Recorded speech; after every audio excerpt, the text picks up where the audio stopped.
A woman attends a commemoration ceremony dedicated to the people killed during the 2014 Ukrainian mass protests. Gleb GaranichReuters Last Tuesday was the 4th anniversary of the beginning of the demonstration that turned into a revolution in Ukraine. To mark the occasion, Ukrainian President Petro Poroshenko visited the Maidan, the central square where much of the drama played out back in late 2013 and early 2014. Together with the Prime Minister and the Speaker of Parliament, he and his wife laid flowers beside the monument to dozens of people who were murdered by police sharpshooters at the climax of the revolution, just before Poroshenko's predecessor fled the country. Since then, many thousands more have died in fighting in the east. I was in Kiev that morning, and couldn't help but note the occasion, not least because the president's appearance caused a spectacular traffic jam in the center of the city. Meetings had to be rearranged, new locations found. I heard several loud complaints, and in a certain sense, this was good news. In 2014, many feared that the Russian invasion that followed the Maidan Revolution would end with the occupation of Kiev. Instead, the Ukrainian capital in 2017 has really bad traffic. That's a far better outcome. Incomparably better. Unless you're a bus driver, in which case the situation is catastrophic.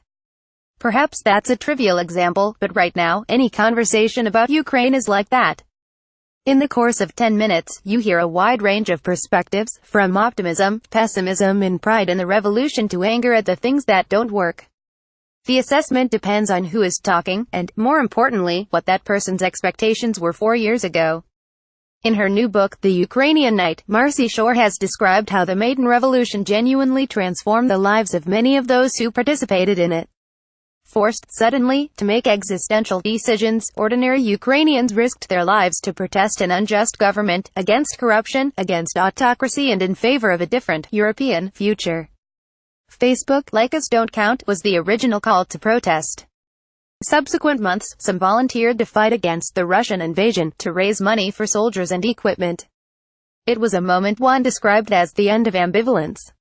And it explains why, 4 years later, so many who entered the government, joined the parliament or campaigned to change their country are disappointed. To be absolutely clear, Ukraine's current leadership has achieved more in the past 4 years than all of the country's previous post-Soviet leaders achieved over 2 decades. Under Poroshenko's leadership, the country has passed laws on banking reform, healthcare reform and, most controversially, gas sector reform, the gas sector having been, hitherto, the most important source of large-scale corruption.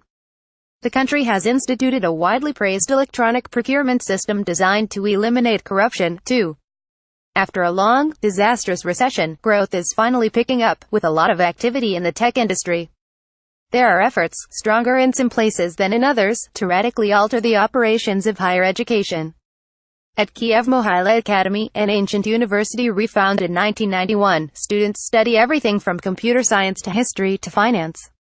I asked the rector what percentage of the student body speaks some English. All of them, he told me. These changes have taken place against the backdrop of an ongoing conflict that seems to grow stranger and more pointless with time. Just this week, a coup d'état replaced the government of one of the tiny, Russian-backed mini-states created by rebels in eastern Ukraine. Series of mysterious assassinations and thousands of cyber-attacks on everything from private companies to the public electricity grid are also features of the hybrid war. Ousted Ukrainian oligarchs wage information campaigns against the government from both inside and outside the country. But anti-corruption activists and opposition politicians aren't satisfied, either with that list of achievements or with the argument that extraordinary obstacles have prevented faster change. They want their leaders to break more loudly and clearly with the past. They want anti-corruption institutions that result in actual convictions. They want an end to infighting between different law enforcement agencies. They complain that the interior police, falling into bad habits, still harass opponents. A lot of things have been started, one member of parliament told me. But we don't have the feeling that they are irreversible. Maybe this generation of Ukrainian reformers are impatient, but maybe they have a right to be. If you have absolutely changed your entire life for your country, then it's no wonder you want your country to change absolutely, too. Read more from Anne Applebaum's archive, follow her on Twitter or subscribe to her updates on Facebook.